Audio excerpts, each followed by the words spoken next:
Hello, Ken. Hello. How are Hey. things?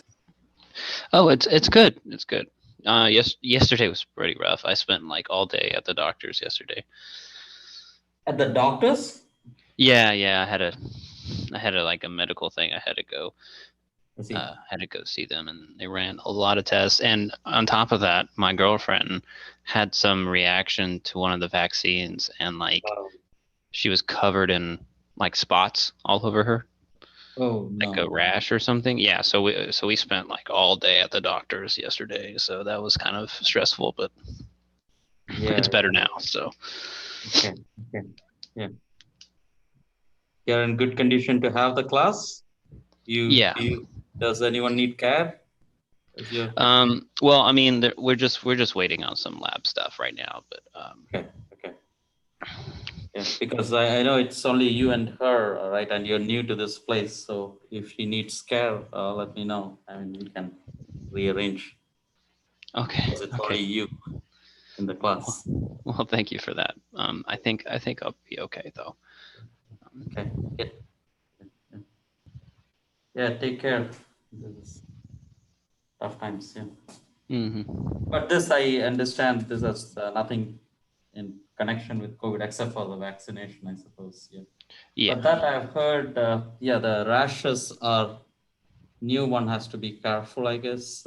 Surely with this, is this the second dose or the first dose? it's the first one actually. First one, yeah, okay.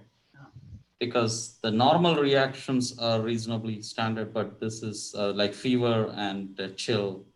But this is, I think, a allergy reaction probably. So yeah, I have Yeah, under guidance or listen to the doctors, I guess. Yeah. yeah. They gave her like a lot of like Claritin and like Benadryl, like out like stuff like that for combating the Mm. reaction. So Just curious, did they say anything about the second dose? just the fact that she has to wait longer. Just to wait longer, I suppose. Yeah.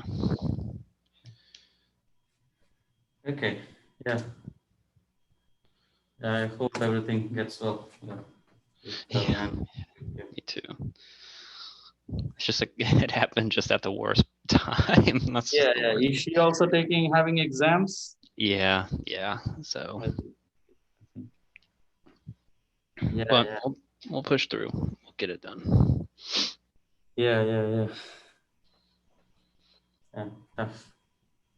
At least in my course, I think you don't have to worry too much. So you can make it second priority because I think you have worked hard, good enough. So if there is a need, let me know. Okay. If there is a need Okay. for accommodation of any kind, let me know. Okay. Thank you so much for that. Thank you. Okay.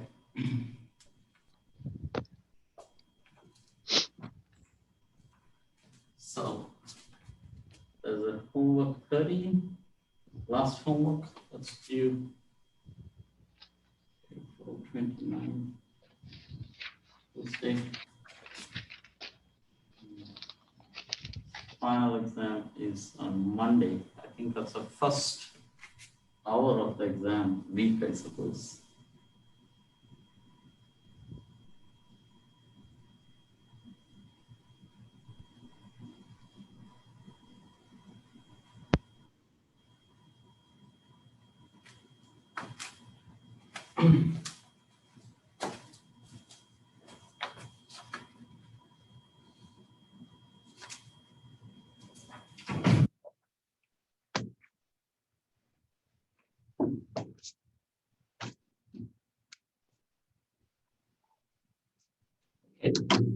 We started on special relativity and we motivated the idea that it is governed by Lorentz transformations. And we introduced the idea of invariant length. Right? So this is, let's call this relativistic kinematics.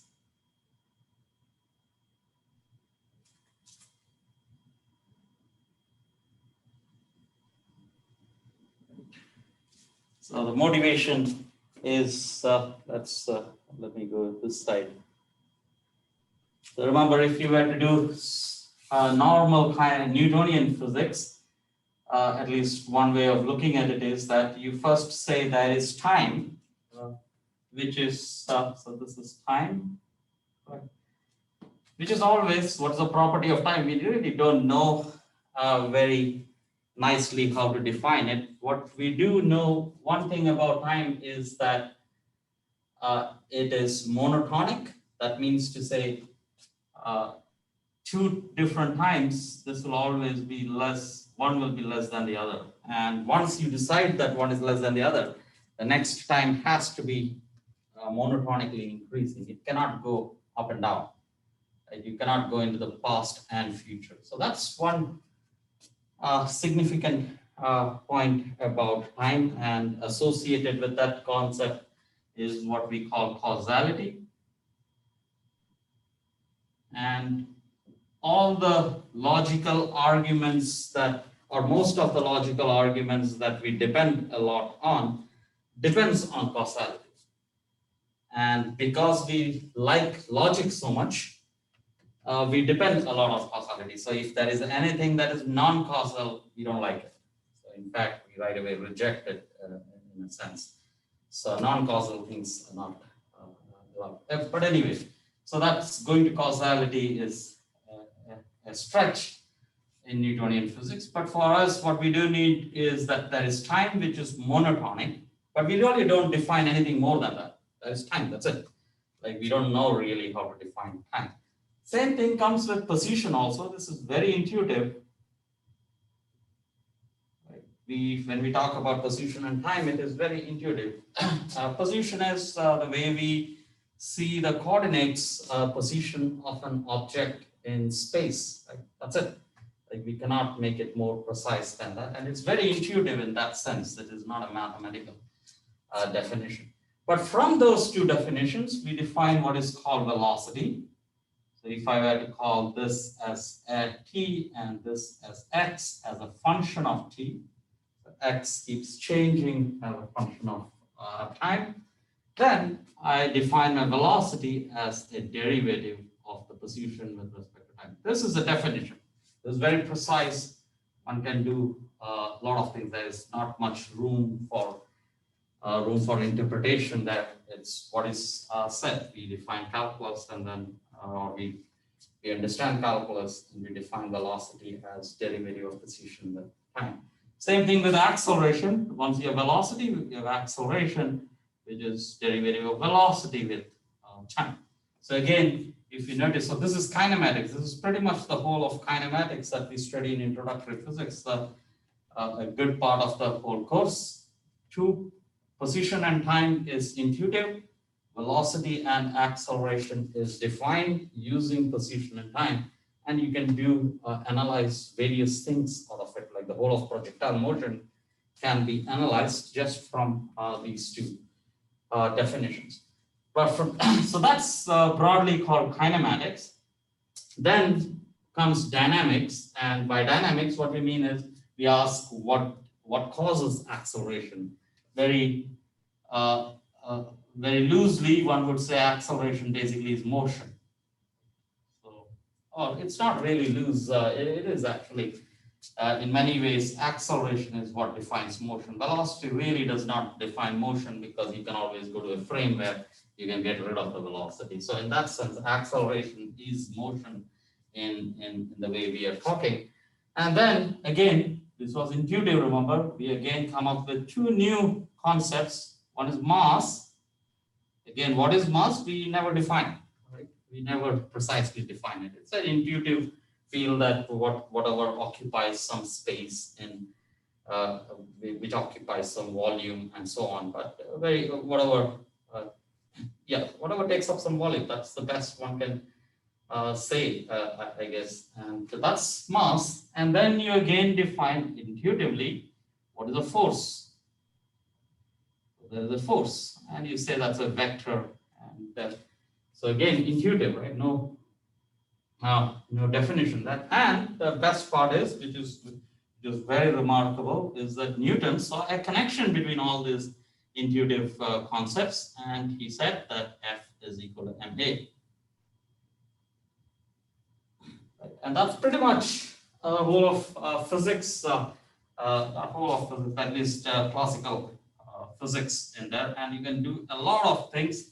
And if you combine this with Newton's law of gravitation, the whole of planetary motion can be explained and completely explained to the precision of about a minute in 100 years. Like the position of a planet can be precisely known to a minute. Minute is, remember, 1 degree is 60 minutes and 1 minute is 60 seconds, right? So within seconds, I should say. So Mercury's perihelion shift is known to about 43 seconds or something in 100 years. So in 100 years, it's like saying you have a clock that is running for 100 years and you make an error of only about 40 seconds or something. And remarkably, again, those 40 seconds led to the correction of Newton's physics. So pretty nice, very successful theory. But again, notice what's going on. There is kinematics, and then there is dynamics, and there are these intuitive definitions in there. As I said just now, this is very successful, very reasonably precise in the sense that we can talk about planetary motion pretty precisely, but still there is a small correction that it allows for. And that's what Einstein's special relativity does. And the moment you given a new theory, you would like to address this whole analysis in the new framework. So that's the special relativity. So again, we will talk the same things. Again, it will be intuitive, except that now time and position gets related. It's not that we will define time. It's not that we will define position, but we do agree that time and position have a connection between them in the sense that they are components of what we call a 4 vector, or it helps to look at it like that. Otherwise, these definitions don't change. What will change will be what we will call momentum and force and acceleration, so on. Those will change a little bit, and let's see how they change. So let's go back now. So with that in the background, we want to do repeat those things. So first point is that there is an invariant distance. So there is invariant distance. That's our guiding principle, if you want. And you say this is S squared is equal to minus c squared dt squared plus dx dotted with dx. And by dx dotted with dx, this means dx squared plus dy squared plus dz squared. And let me not call this invariant distance, let me call it invariant time, because I introduced a minus sign there. So let me call it invariant time. So ds is what I mean. Okay. Often what is said is that you would say this is plus ds squared, and then you would say ds squared is equal to minus c squared d tau squared. That's also a way of saying it. So ds will become invariant distance then, and d tau will become, or tau will become invariant time. But so my major point is just this. Okay. In this, we clearly see that time and position are components of a vector, of a 4 vector that does not change under Lorentz transformation. So that leads to the definition of 4 position vector, if you want. 4 position vector will be defined as x mu or x alpha, let's say x alpha is equal to there is minus of ct, right, and vector x.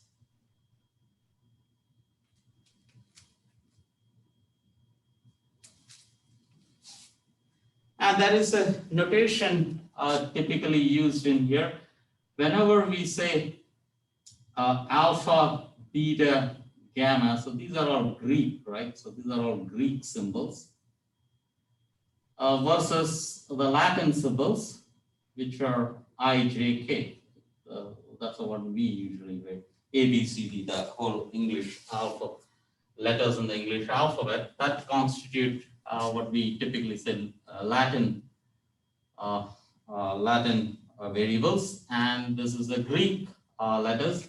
Whenever we write this index as a Greek, that means we are running from 0, 1, 2, 3. So that means there are four pieces it runs on. And whenever it's IJK, it's simply the 1, 2, 3. So the usual thing that we have been doing all through in space dimensions, that's just 1, 2, 3. And the Greek is 0, 1, 2. That's again a notation. It's not necessary that every book does it. It's not necessary that even within a book every time you do it. But that's often it has become, at least in the modern literature, in the last I would say 40 years or so, this has become very common. So that's good to be aware of. Again, there are the 4 positions. So it runs from 0, 1, 2, 3. 0 is time, and 1, 2, 3 is space. And just to fit the dimensions correctly, you introduce a C in that. That's the idea. And we have already seen that the length of this vector, x alpha, will be given by this metric there, which has a minus sign associated with time. Okay, so that's good. But now we want to define for velocity. So time and position, the way we did earlier, comes in a single stroke. They are pieces of one same vector. But still, we haven't defined it, notice, so be aware of that.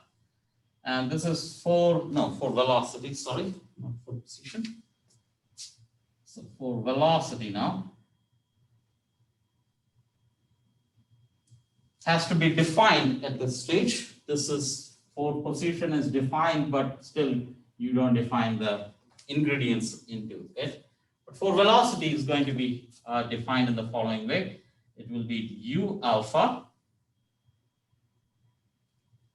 which will be defined as a 4 position, derivative of the 4 position, not with the usual time, with the invariant time ds. So that's going to be the change. Okay. So let's very quickly remember what ds is. So that's my definition of ds. So it's very clear that I can write minus ds squared is equal to minus c squared dt squared and 1 plus dx by dt dotted with dx by dt and c squared. Is that within the board? Yeah. Negative sign cancels out. I recognize my old definition, nothing new here. Dx by dt is still velocity. So notice no change. So that's your velocity. Same old Newtonian velocity. Right? We are not changing anything. It's just a construction. We are seeing that, oh, they are all together. They're part of a piece. So ds, yes. So ds is equal to c times dt and square root of 1 plus velocity. Why is it plus? It should be minus, right? So this should be minus. This is minus v squared over c squared. Right? You start seeing that construction always a signature of special relativity. So we are interested in ds, so we would let's write this as c dt over ds. That will be equal to 1 over 1 minus v squared over c squared. And this, let's give it a name. We'll call it gamma. And my gamma, I will have difficulty writing, but sometimes I like it like this, but hopefully it is clear in whenever we do. Yeah, that's going to be the gamma. Okay. Any questions at this stage? No questions. Thank you. Cool. Okay, so one small correction here in this definition. I define my force velocity as a change in position over a invariant invariant distance, right? Yeah, this has a dimension of distance, at least I call it invariant time, but ds has c times dt in it, right? So this is a distance, that's a distance, so it's a dimensionless quantity. That's not very convenient. We're talking about velocity, so we would like to have the dimension of the velocity. So let's put sc in there. Okay, so that's going to be the definition of force velocity. So now that we have done a little bit of manipulation of ds, so let's see what this force velocity is. So I can use chain rule. So I will do dt over ds and then dx alpha over dt. We define it as a derivative with s, but to evaluate that, since we are familiar with the time derivatives, I introduce a chain rule in there, and then I recognize that, oh, c times dt over dt is gamma, right? I just said that is 1 over 1 minus v squared. So this becomes gamma, that's gamma, and dx by dt, I take the derivative, right? So this is d by dt of c times t and d by dt of x. That's my definition of force velocity. And force velocity seems to have the 3 velocity in it. 3 velocity is the usual velocity we are familiar with. That's a standard definition that we have. So that's velocity, and derivative of time is just 1. So we can evaluate all of this, and apparently our force velocity has the following feature, that its spatial components are velocity divided by gamma. It's not just velocity, it's velocity divided by gamma. And the fourth component is just the speed of light. So let me write this more explicitly. So this is c over 1 minus v square over c square. And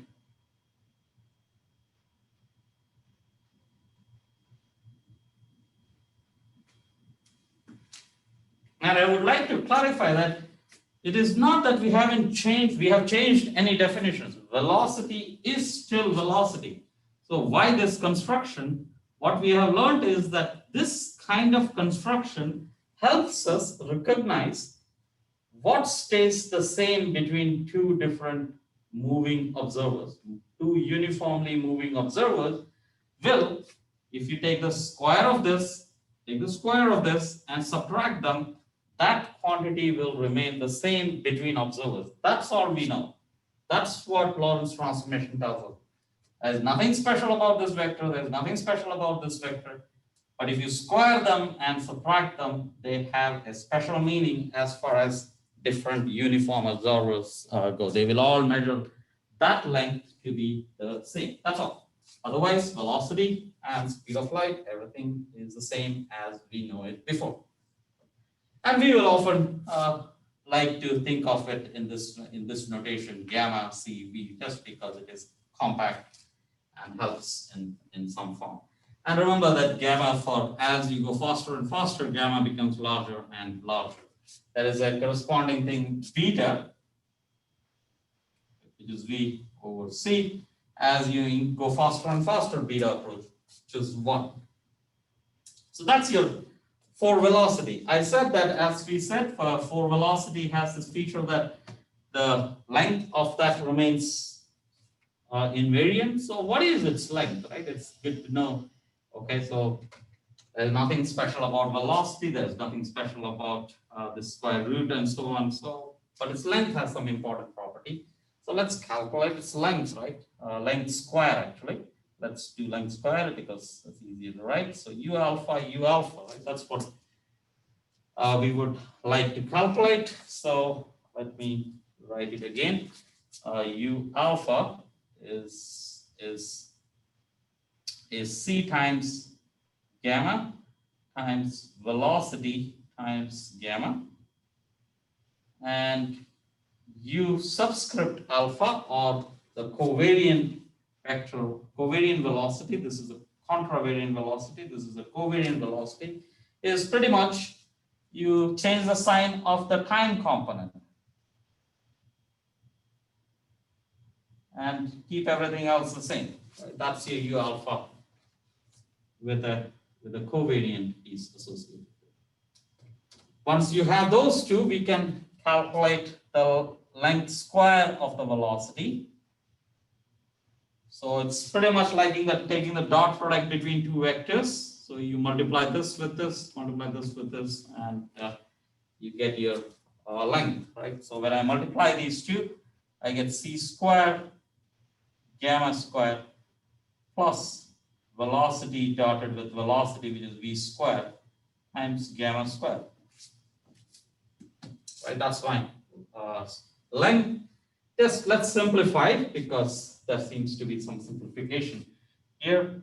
So that's minus c squared times gamma squared, and 1 minus v squared over c squared. Okay. But by definition, gamma square was 1 over 1 minus v square minus c squared. So this product that we are seeing is exactly 1. Because gamma square is the inverse of 1 minus v square over c squared. So the length of this velocity 4 vector is minus c squared, which is the speed of light. That will remain the same. No surprise at this point, because speed of light remains the same for every observer. So when we say that the 4 velocity, length of the 4 velocity remains the same, that's because its length is the speed of light. There is also this negative sign. And remember that in your Lorentz or Minkowski space, that's what it's called, there's a time here, there's c times time here, position here, there is this, whatever is in the top and bottom sector is called time-like. And there the time component dominates. And c minus c square means that it is a time-like vector. So this implies immediately that u alpha is a time-like vector.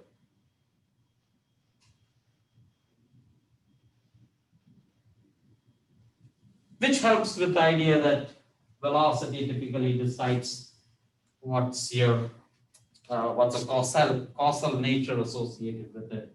So that helps in that nature. The word line is always has to be causal, right? Any 2 points has to be connected causally, again, because pretty much because we respect causality and we don't want our logical arguments to go get away.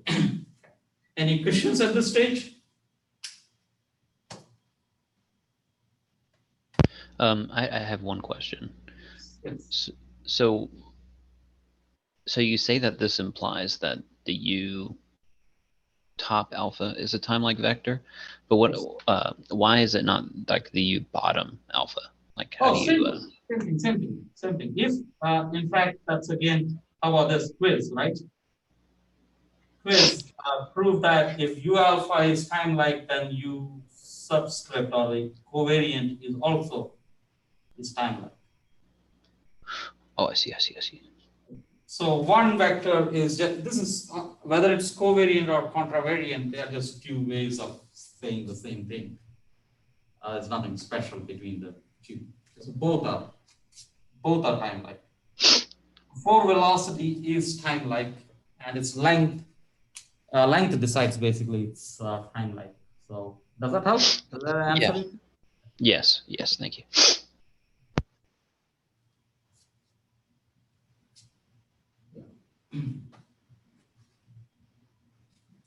Okay.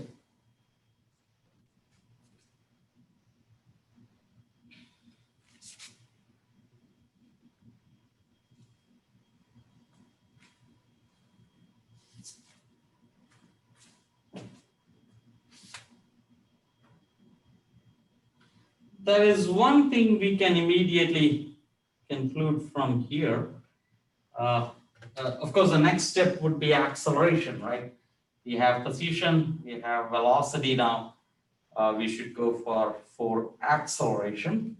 And we will introduce it, but we won't go into it too far until next class. The next class, we will actually talk about for acceleration in detail. And the idea would be the following. What's the simplest problem you can think of in kinematics? Go back to Newtonian kinematics. You say that, oh, a particle moving with constant acceleration.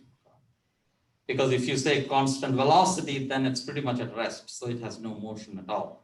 So it's kind of sort of a trivial problem there. So the first non-trivial problem you can do in Newtonian physics is uniform acceleration. And then you ask the same thing here. What is the meaning of uniform acceleration in relativity? And immediately one gets into trouble because uniform acceleration, the way we do it in Newtonian physics, seems to suggest that it will keep accelerating. And if a particle keeps accelerating, its velocity will keep increasing, which seems to suggest that it will cross the speed of light. So somehow we have to save that scenario because that's not allowed in special relativity. You cannot go faster than light because then it will become not causal. Right? Causality will be lost. So we want to take care of these things. But before we get into that, I'll just barely introduce acceleration, but we'll come back on Thursday and do the full, what we will call the proper acceleration. But here we want to actually do what Einstein did. He changed few things and we want to stress on that. So very in passing, let me define what is full acceleration.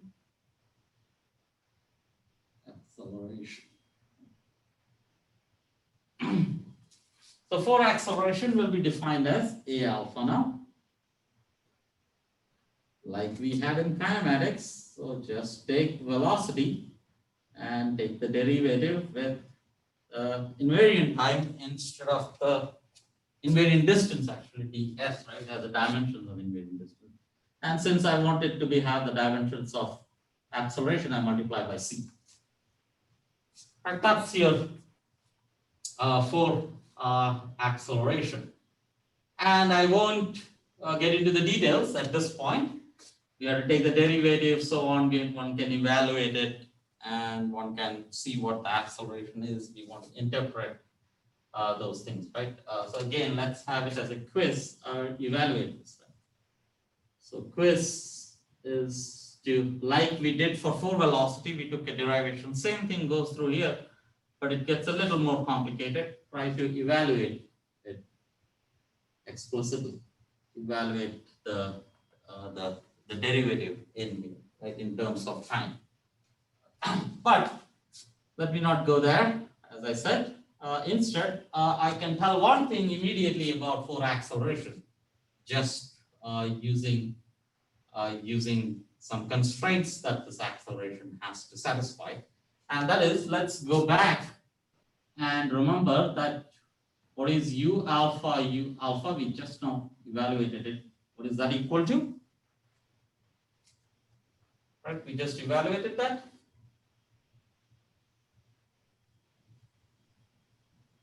That's minus. Sorry, negative c squared. Yeah, negative c squared, right? Very good, right? That's negative c squared. So that's good. And acceleration has to deal with derivative with the invariant distance or invariant time. Let's take a derivative on this equation.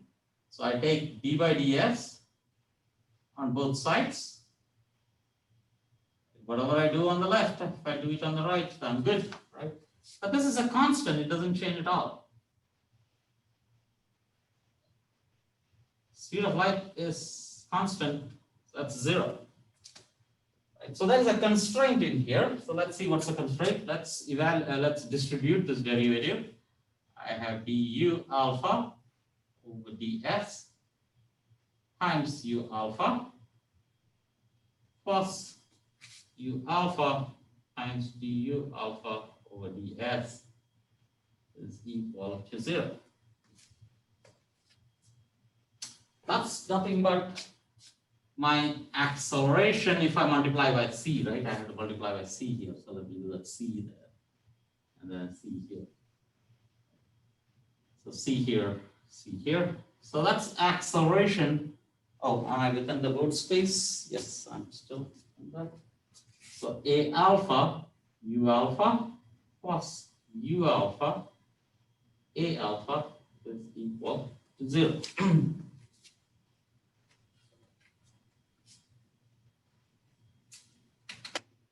One might wonder, oh, is there any difference between the two? Actually, there is no difference. Again, that's not very obvious. If you have two vectors, this we should have done it in the earlier lecture. If you have a alpha times b alpha, that's exactly the same as a alpha times b alpha. No distinction between them at all. Right? One can actually, again, let's put this as a quiz. Let me give a hint on that actually, if there is any confusion. Notice, yeah, let me just do that in case there is, because in the beginning these things can be surprising. So a alpha, b alpha is equal to a0, b0 plus a dotted with b, or let me write this a1, b1 plus a2, b2 plus a3, b3. I don't care for these three because, or actually even that I have to move right here. So let me change this. Let me move everything upstairs. Remember, whenever you move something upstairs, the time component switches sign, everything else remains the same. So this is the same as minus of a0, b0 plus a1, b1 plus a2, b2 plus a3, b3. Is that clear?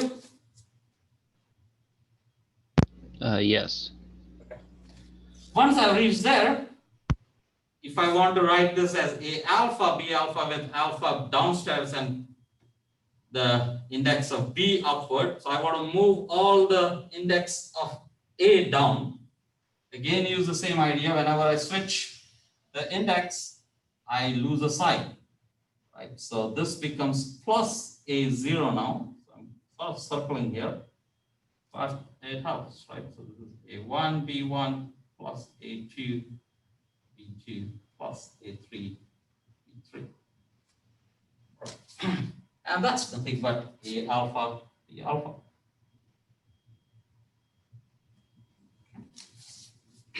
So that's the same. So if that is true, then the relation here, these two are the same expressions. So I have 2 times u alpha times a alpha is equal to 0. So 2 doesn't come into picture, so u alpha, a alpha is equal to 0. That's great. That's a constraint now. Velocity for vector and acceleration for vector are constructed by construction actually are such that they are orthogonal. Remember, if 2 vectors satisfy this condition, they're orthogonal.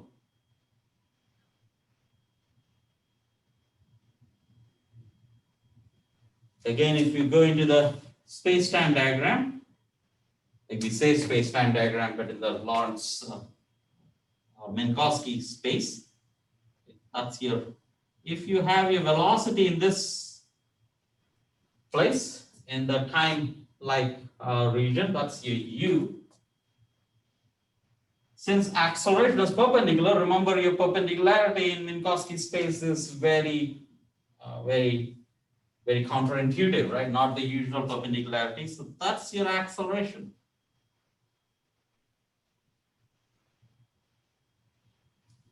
Okay. So acceleration is space-like by construction. So u, velocity, u alpha, is time-like, and acceleration is space-like. No big deal, right? Nothing wrong. Like, who says acceleration should not be space-like? We only said that things should be causal. That is all that is needed.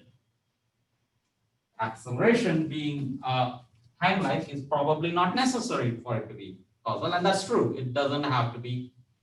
Acceleration can be space-like, and in fact, that is needed for things to make it causal. So again, that wouldn't have come out very trivially. It is not intuitive, immediate that these constructions go in this manner. We'll come back to these quantities later. Now what we want to do is, okay, we defined for position, for velocity, for acceleration. Nothing is new as of now. Same old physics is working. Same old definition of velocity. It's just that we are seeing some constructions. We are constructing quantities whose length remains the same as when measured by different observers, different Lorentz observers. That's what we are doing. But now let's keep going, and we will see that we'll see the difference at this point. So that is velocity, acceleration, and time and position, of course. Now let's go to momentum, and this time for momentum. And this is where Einstein played a very big important role, where he changed the physics. Okay. So for momentum, in the spirit that we have been going, will be T alpha now. That's going to be our fourth momentum. And like Newtonian physics, you say that it is mass times for velocity. But the moment I said that, I introduced mass, right? So like in Newtonian physics, you don't define mass. Mass is something. But here, mass times velocity is for momentum. Now, right? So one thing I should point out here is that in literature, especially in the early literature, more recently everyone is consistent, except with the popular literature. If you go into newspapers and all, they like to say these things. But in physics literature, they are pretty consistent. When they say mass m, this is Lorentz invariant. By what that means is that mass is a true constant, exactly like speed of light. It doesn't change with when you go faster or slower. Mass doesn't change, and this is often, we call it the rest mass of a particle. The same as rest mass of a particle. There is another definition of mass, which is m, so let's say m prime, let's say, okay? This is equal to, you can also say this is m over 1 minus v square over c square. So that's a velocity dependent quantity. And often in popular literature, because they don't want to write this algebraic expression, they think they will scare people, they still try to use this. Without this prime, they will say that is mass. So that can be sometimes confusing. But in our discussion, always m is a constant, no velocity dependence in the mass. Right? So we won't use this. So we won't use this. Okay? That's just a caution there when you're comparing literature with existing literature out there, especially undergraduate textbooks, not even undergraduate textbooks in physics, very elementary textbooks maybe, where they don't really want to write a fraction basically they don't want to write equations. Okay, that's all.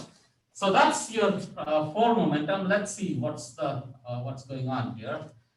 This is, we already know, mass we have introduced, but u we already know. So let's see what is P alpha. So that's m is, this is c, right? So this is mass times c times gamma. and this is mass times velocity times gamma. Nothing different in here, but it seems like a natural definition. But now this is the change. So as of now, these are all constructions. This is where Einstein brings in the physics. Now Einstein says that this is actually equal to, so this is a postulate, or this is what I will call this physics, right? Not an algebra anymore. He will connect this with a concept that we know, and that is, he says that whatever is in here, the time component of the force momentum is energy. The standard kinetic energy, we shouldn't call it kinetic energy anymore because this will have a little more than that. So let's call it just energy as of now. Something, a generalization of kinetic energy about that in relativistic physics. But it doesn't have the dimensions of energy, right? It is momentum we are talking about. Energy and momentum, what's the connection? It's half mv squared. So you have to add another velocity in here. So to take care of that, you'd say this is c. And this is, this now is momentum. That's surely not Newtonian. Right? This is relativistic momentum because Newtonian momentum is just mv. And that's the physics. So again, clarification, P, the relativistic momentum is equal to gamma times P Newtonian. Where P Newtonian is equal to mass times velocity. Different. And it's not even clear what is the connection between energy and this. So let me write energy, relativistic energy is equal to mc squared times gamma, right? And energy Newtonian, so this is the generalization of what we know as kinetic energy. There is no potential energy. We haven't brought in any forces here yet. So there is no potential energy, no room for that yet. Energy Newtonian is what we mean by kinetic energy, which is half mv squared. This has become this. Right. So let's see in what sense is this a generalization of kinetic energy. So let's expand this. So somehow it is clear that if you want to go from relativistic to Newtonian, you either increase the speed of light very large, take it to infinity, or you reduce your velocity significantly. If the particle is going very slow, then all these relativistic effects are negligible, right? So let's see what this is. So energy is mc squared times 1 over 1 minus v squared over c squared half. And if velocity is significantly smaller than speed of light, velocity of the particle, then I can actually make a series expansion of this. And that is 1. When I take it to the numerator, this becomes a minus, but then there's already a minus sign. So it's plus half v squared over c squared. And the next term will be, so it's minus 1 by 2. Then there is minus 1 by 2 minus 1 divided by 2 factorial. And then you raise to a power, right? So this is 1 by 2, 3 by 2, and 1 by 2. So that's 3 by 8. And that is minus plus. So it's plus 3 by 8. B raised to 4, C raised to 4. I just wrote the second term. We don't really need that 3/8 term, but that's just for you. Okay, so that's good. And what we see is that there is mc squared, which is velocity of speed of light dependent. The second term is interesting because speed of light exactly cancels out. And there is no reference to speed of light in that term. And that's your kinetic energy. And afterwards, it's 3/8. It is, if you want, how do you want to write this? M, yeah, so let's just write it as M b raised to 4 over c squared. So we learned that what is actually the relativistic energy? It has the kinetic energy which is associated with motion. Right? This is the kinetic energy, Newtonian kinetic energy, Newtonian. But what we don't realize when we are doing Newtonian physics is that just because something has mass, has energy associated with it, which we did not realize in Newtonian physics, right? We never say that just because you have mass, you have a lot of energy in that. And that gives the idea that if you were to destroy mass somehow, which again in Newtonian physics, masses are indestructible, right? Never talk about vanishing of mass. But if it was possible that you just destroy mass altogether, it will show up as energy, right? And that's the very first understanding of your atomic bomb, right? Not very pleasant that we had that, but remarkable that as a concept, it's very remarkable. Okay, so now we with the idea that mass itself has energy, so usually you say this is rest. If you were at rest, all these terms goes to 0, so that's rest energy. Even when you are at rest, if you want, there's some kinetic energy, but you don't say kinetic energy anymore. You say relativistic energy. Okay, so that's the new things. So what is new again? There is 4 momentum and its pieces are energy and momentum. So like time and position are phases of the two phases of the same coin. Energy and momentum are the phases of the same coin. Here, E over, let me also write this as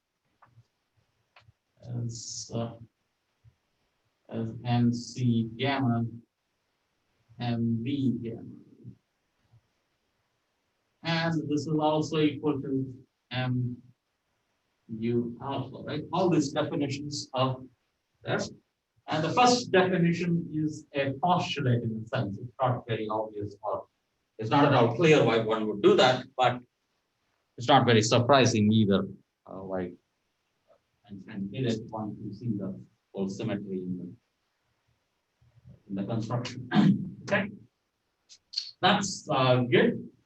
But then this leads to something more than what we have just said, and that is that okay. So this is a 4 momentum, which is constructed out of 4 velocity. We already said that the length of velocity is related to c. So it seems like what is the length of the 4 momentum? You would again do the alpha, which is nothing but m squared u alpha. But that we know is minus m squared c squared. So the length of the 4 momentum actually is the mass. Mass times speed of light, if you want, that's what happens. But basically, mass now has a meaning. Right? Mass has a big constraint that energy and momentum are connected to the mass. And in what sense are they connected? Let's again go back. You can also calculate this in terms of energy and momentum. So this will be minus E over C squared plus P dotted with P, which is also minus MC squared or M squared, C squared. Right. So if I were to write this alone, it seems like E squared is equal to MC squared whole square plus P times C vector P times C whole square.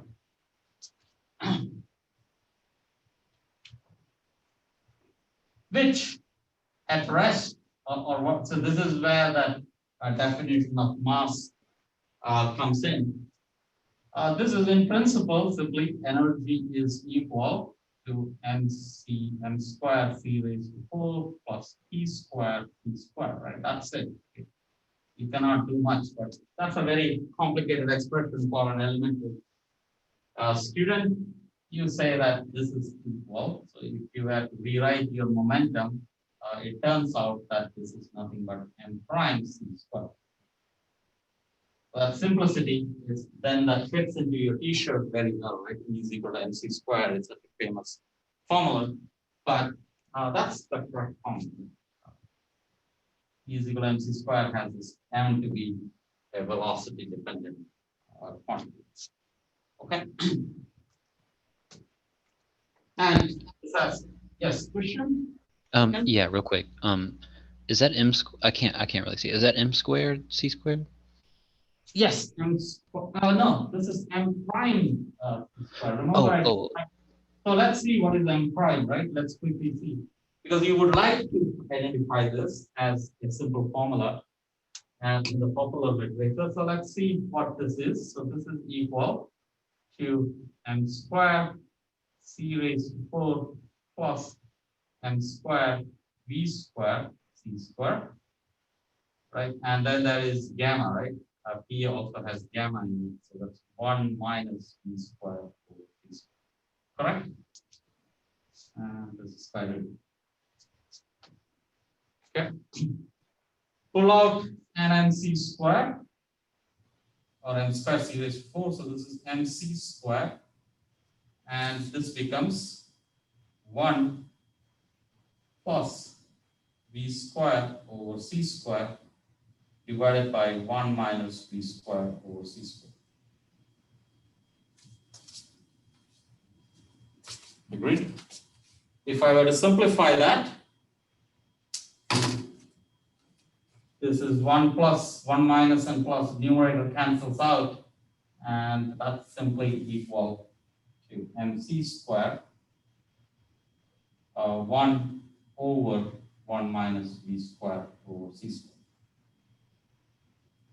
Okay. If I were to connect this with the earlier definition, oops, where is that? So if I were to connect these two, I learned that m prime is equal to the rest mass over 1 minus v squared over c squared. And it's just that people like this expression so much. So when people write E is equal to mc squared, there are two ways of looking at this. Either the particle is at rest, right? That means E is equal to mc squared. If momentum is 0, then E is equal to mc squared. Or m actually here is a short form of m over 1 minus v squared over c squared. Is that clear? Any confusions there? No, I understand now. Thank you. Yeah. And just to add on, if it is very clear, one should be aware of some history also, that Einstein liked this expression very much, and he did, at least in a paper, in the very early papers, he did suggest that that's the mass, like the relativistic mass is velocity dependent, but then he gave up that idea very quickly. Right? So he did try to write down such a relation and think of a mass to be velocity dependent quantity. So that's just for the completeness in the historical version. Okay.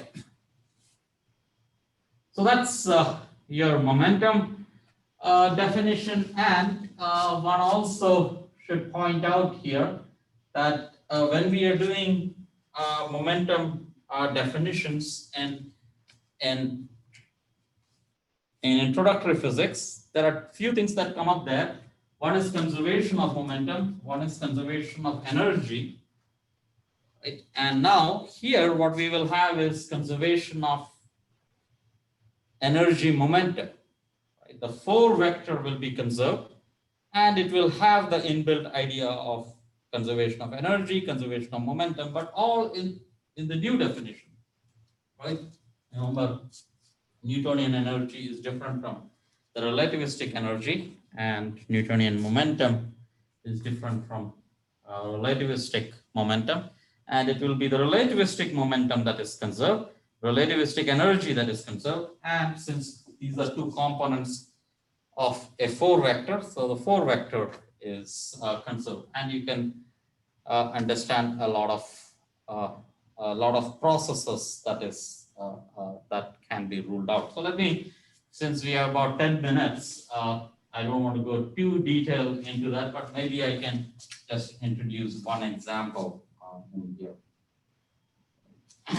So,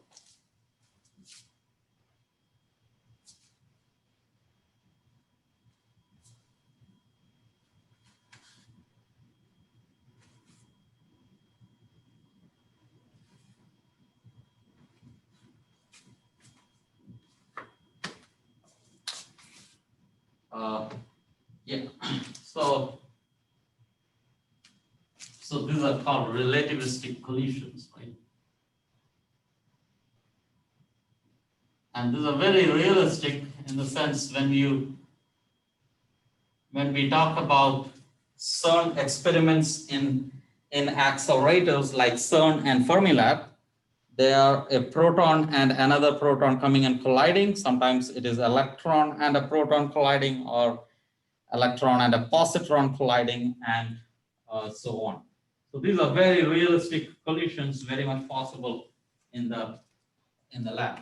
So when you do such collisions, let me imagine that there are 2 particles that come and collide with each other. That's your particle 1, and that could be particle 2. Particle 2 could be at rest, right? And this moves with some velocity v, comes and collides with it, and it can go in different directions. Right? So that's your 1 going there and 2 going in here. And in introductory physics, you would say, oh, what are the conserved quantities? And that leads to a lot of, we can predict what is happening after the collision based on what we know beforehand. And what is conserved in these quantities is P1 as a 4 vector, P1 initial plus P2 initial alpha. Notice each of the components is equal to P1 final alpha plus P2 final alpha. And when you were doing introductory level physics, there were 2 equations you would have written. Oh, that is an elastic collision. Then you would say momentum is conserved, energy is conserved, or kinetic energy is conserved, and then you try to add things together, right? Here, no, there's only 1 equation. Energy is inbuilt in here. The 0th component of this equation is the energy equation. So if alpha, so this is 1 equation being split into 2 now.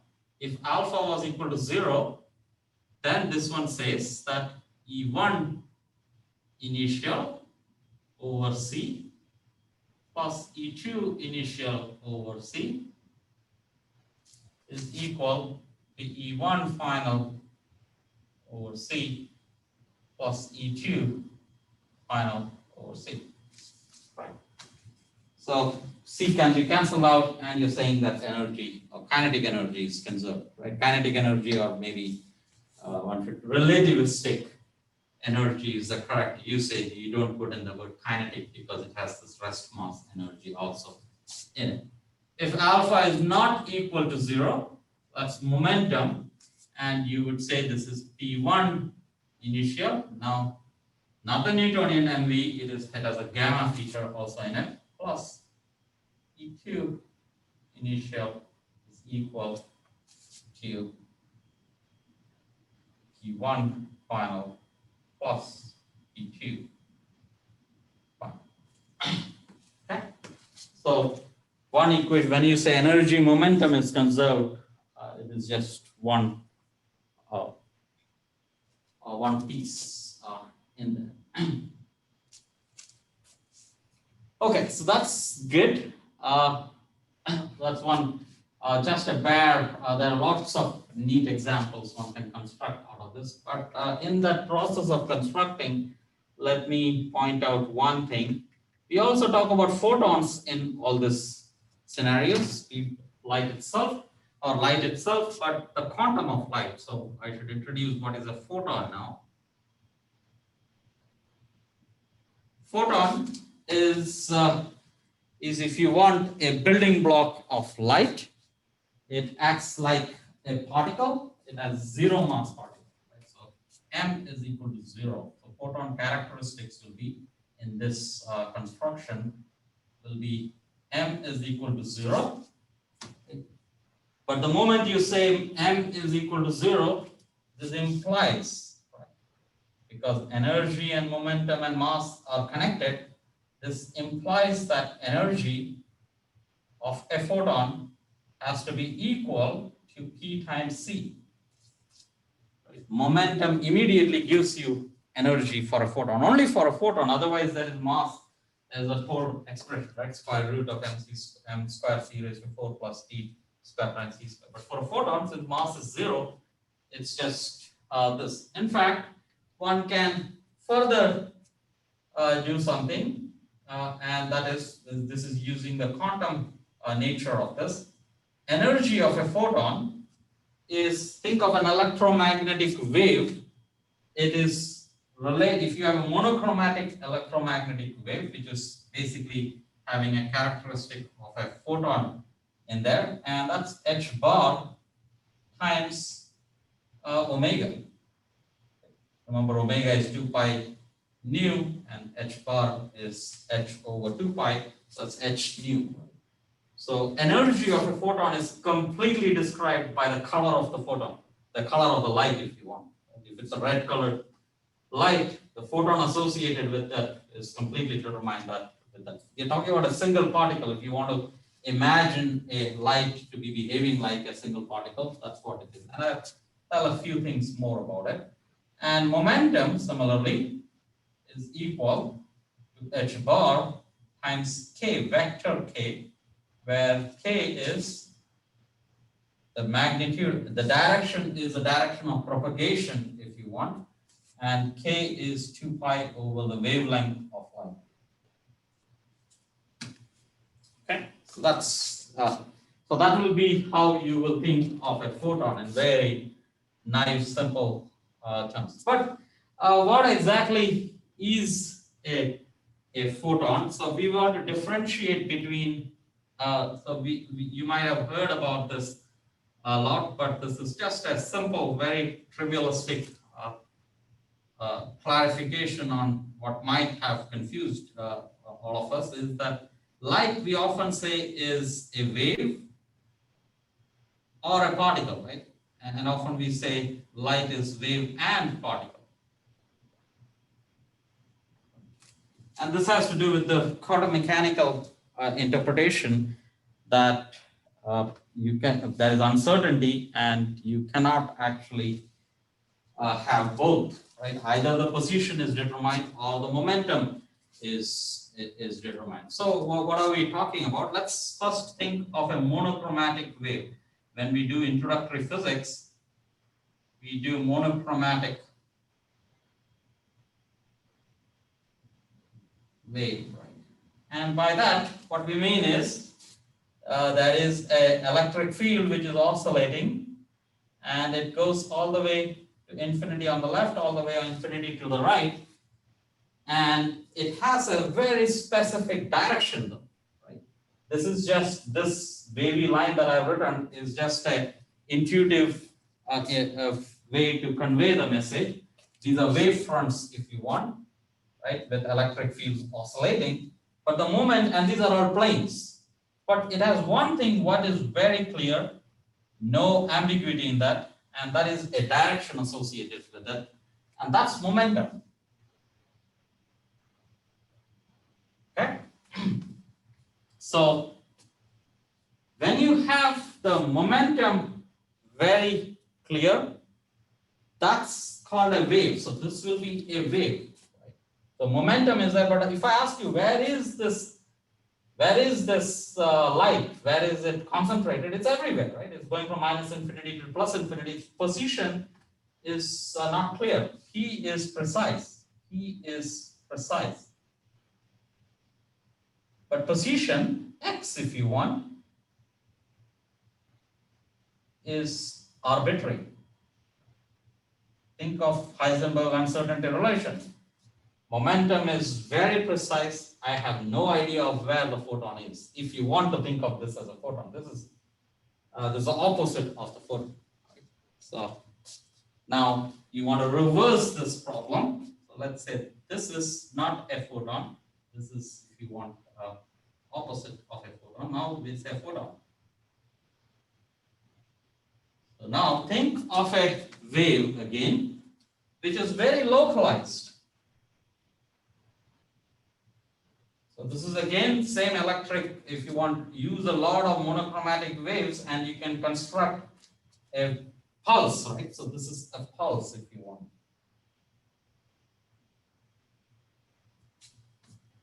Now what you've done is that x is localized if you want. But then momentum, by quantum mechanical principles, you cannot define a momentum is uncertain. Within some limits, you can define momentum. It's not that like a pulse has velocity, right? You can associate momentum with it, but within some limitations, right? And this is what we understand when we say that this is a photon. We can say that everything, the whole of light can be built out of this basic ideas. In fact, this can be made into a delta function. This is not even, this is a pulse I have shown. That's how you do it in experiments. When we say that a photon interacts with another photon, or in quantum mechanics, we say that there are two photons and they go, they have been entangled and so on. So that's, at that time, we are actually talking about a pulse. But a photon is the extreme limit in which this really becomes a delta function. And that's what I said here. So when I say these are the properties of a photon, that's an extreme limit when this becomes a delta function. And that's your photons. But that should give you a small intuitive feel for what these quantities are. And I should actually point out, so I said I will talk about a reaction, but let me not do that. But what I will convey to, what I'll motivate maybe, is that a very hand-waving argument is that, but this can be made concrete, right? We often think of energy can create, like often when mass is destroyed, it creates energy. So the opposite is that if you have a lot of energy, it can create mass, right? So this is mass, and this could be another mass, right? And you need to have two mass unless it's a neutral object. Charge has to be conserved. So usually what happens is that you will create a mass and a particle and an antiparticle. That's the easiest way of conserving quantities. So antiparticle. And what is an antiparticle? Antiparticle is a particle that has the same mass, but all its like charge is opposite, spin is opposite. Whatever you want to conserve, you will make the anti of that. A classic example is electron and positron. Positron is the antiparticle of electron, experimentally seen all the way back in 1930, and we can easily have positrons in a lab. It's just that they live for a very short while.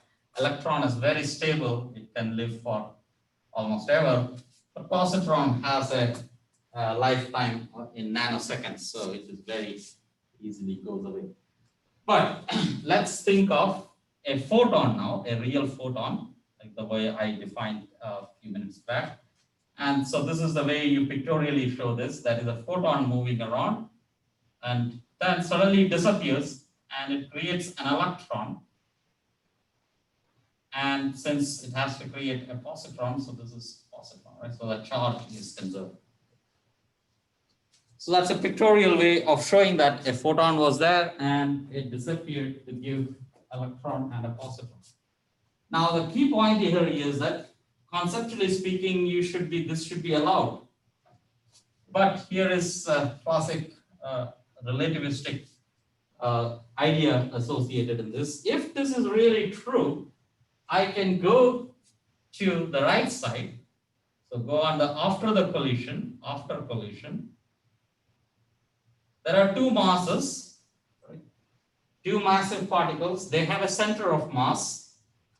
And that center of mass, if I go and sit on the center of mass, so sit on the center of mass of the right-hand side particles, and I'm in a rest frame, right? So I am in a rest frame, and if I am at rest, all the momentum is gone, right? P is equal to 0. So that implies that P on the right side is equal to 0. The linear momentum, not the energy. And if the momentum is 0, energy would be mc square, right? So that means energy will be, there is only two masses, so you add the two, so there's 2 mc square. Right? So that's a conclusion one can draw. Great.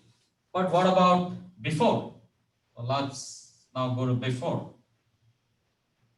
Before that, if I sit in that same frame, since energy and momentum are conserved, so before also P has to be equal to 0 because momentum is conserved.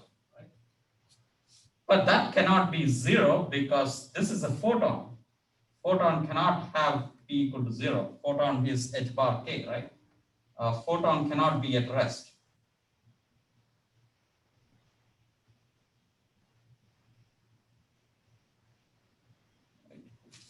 So immediately using that argument, you say that this is not possible.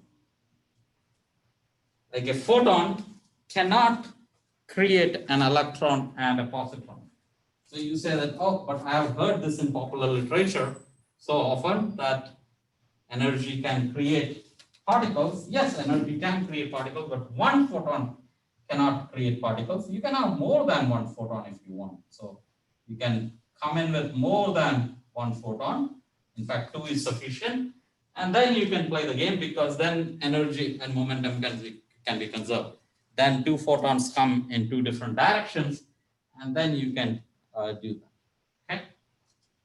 And typically, let me not show it how. So this is somewhere here, and then there are 2. Because these diagrams have real meaning, one should be careful in drawing those diagrams. Okay. So that's just one small conclusion, or the way one can use these ideas to rule out certain things. And there are lots of good examples in there. We won't go into the details simply because we don't have time, sufficient time. We will instead talk about what is proper acceleration next time and do the simplest example of uniform acceleration or relativistic uniform acceleration. Okay, that's all. Any questions? Comments? I have some questions. Yes. A couple, I guess, slides ago, or the other wall. So when looking at U raised to alpha acceleration with the bottom alpha, and we said that it was orthogonal, it equaled 0. Yes. just let me, so that was here, right? This one here. Yes, yes. Right. So we have alpha. We have a to the top alpha. Is that a conversion from the from the time-like to space-like? Space-like, why alpha isn't on the bottom of the acceleration? That's where I'm kind of confused. Maybe repeat your question. Yeah. So you have u raised to the alpha and then a bottom alpha, but that a bottom alpha becomes a top alpha. Oh, here you mean to say? Yes. Okay, On the diagram. it doesn't matter actually. So if you want, this can be, also. Right? Okay. And I'm assuming it doesn't matter because of the above. On a vector, I always show that as a top alpha. That's the way. Oh, okay.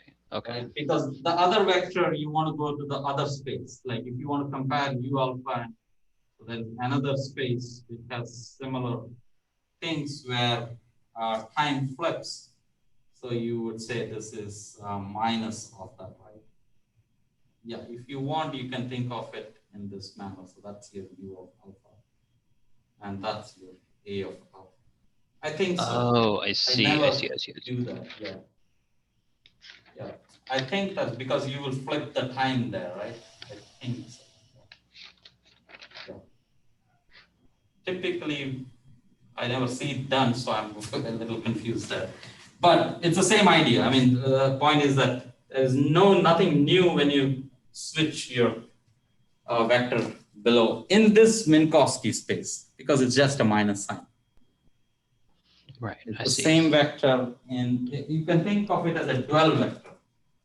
Sometimes they do use the word dual vector associated with it. If you're done quantum mechanics, it's the Hermitianity of the. Sometimes you say there's an operator and there's another Hermitian vector associated with it. It's kind of that, but this is not Hermitian. This is not quantum mechanics. Okay, sweet. And then I had another question. So we said that the mass is Lorentz invariant. Mass is Lorentz invariant. Yes. Yeah. So that means it does not change with speed, right? Yes, that's all I meant by that. Mass is a real constant. The way speed of light is a constant.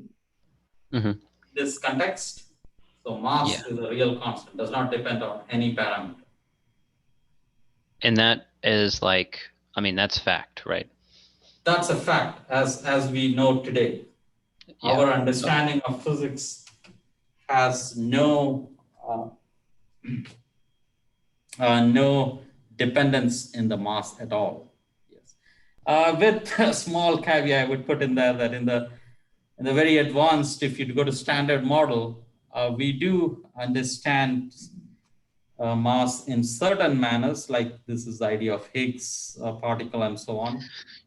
We do put in a small parameter in there and then twist the whole Lagrangian in that. So in that context, there is, but that has nothing to do with all this. Absolutely nothing to do with that. Oh, okay. That's a completely different parameter. Okay. Yeah, I was thinking of it kind of in those terms where it is like an outcome of the Higgs particle. No, that is, you're correct, but that is completely out of this context. Okay. Understood. In this context, mass is a constant, absolute constant. Now, what happens is that, just to give you a feel for it, you say that, let us say there are three particles, like you're talking about a photon, there is an electron, and there are, let's say, put in three more particles. Let's say there are three particles with mass, M1, M2, M3, right? And you write a Lagrangian for this, okay? You with me till now? Yeah. And then you put in a fourth parameter, which has nothing to do with physics, or yes, it has to do with physics, but nothing to do with observational physics. And you say that's an angle, right? And then you learn that if you actually tune that angle, right? So M1, M2, M3 respect some symmetries. and they seem to have connection with our known particles, but they seem to have different masses. So then you say that, oh, you introduce an angle and then you tune that in such a manner that all these three particles have exactly the masses that we want to associate with in real I life. see. And that's what the Higgs model is. You often say that, oh, this gives you mass, but that is a pretty much a empirical tuning parameter. It's not as fundamental as we're talking here. Like this is very fundamental, right? That special relativity, we said one principle, just one principle, and that is that speed of light is constant. Right? And all Everything this, we are writing down is following from that principle. yeah. Right? So in that sense, it's you don't have much room for changes. You're stuck with it, right? For all you know. Yeah. Right. So you don't have any freedom here. But in that context, that's a model. It's a fundamental model. If that is really true, it's great. So what you can say is that the Higgs model must be having an underlying principle, which we don't know as such. And that might have some beauty in it. But as of now, Higgs model is just a model. A wonderful model, like it tries to explain many things. So great achievement there. I don't want to downplay that at all. But in this context that we are doing, this is much more strong. Okay. Like, did I convey that clearly? Yes, no, for sure. Yeah, I was just curious, if anybody did approach this with the fact that the mass might not be Lorentz invariant. I don't know. I was just curious. Yeah. Yes, those are important thoughts, very important thoughts. But again, one leads to the constraints. Now, what happens is that the context in which you go is, pretty much like standard model and all, is that many things are explained very well using the special relativity and our principles that we're doing here. But what is not explained is that the early universe, our universe, if you project it backward, we understand that there is a Big Bang and so on. But right in the first few seconds of the Big Bang, not even first minutes, okay, first few seconds of Big Bang, that doesn't match up. Or the way to say it is that you project things backward, right? Our Big Bang, we have our universe, and now we say that it evolved from a Big Bang, correct? So if I were to evolve my time backward with the known age of the universe, I should be able to reach a Big Bang. So maybe I should draw this. So I'm here. Right? Yeah. So if I were to write here, right? So very naively speaking, so there is time here. And let's say this is the size of the universe. Let's say this is the radius of the universe. Very one parameter problem. And if it is a Big Bang, I know that this is 13 billion years, right? So this is 13 point something billion years. We know this very clearly. There are various independent observations that tells us that our age of the universe is about 13 billion years with the understanding we have.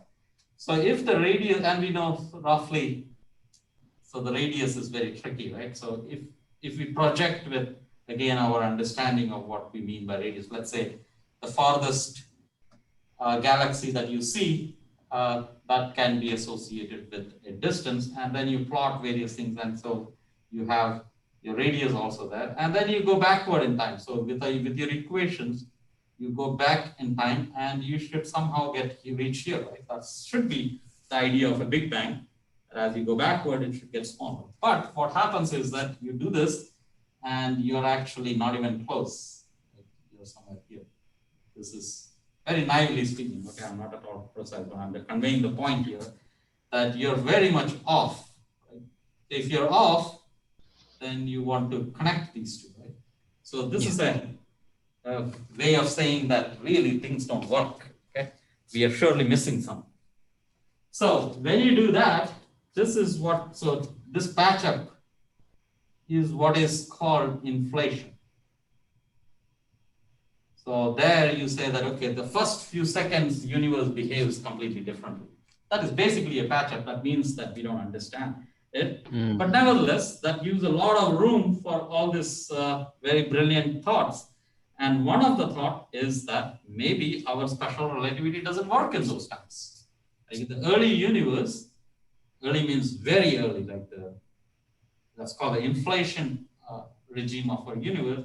All our equations don't work, and there is complete room for let's make speed of light change it, mass change it. All that is welcome, but then we should have the constraint that it should come back to this. Like that's the if you want the game you play. I mean, I use the word game, but with the idea that it's a puzzle, right? You have this is constrained. You want to get this.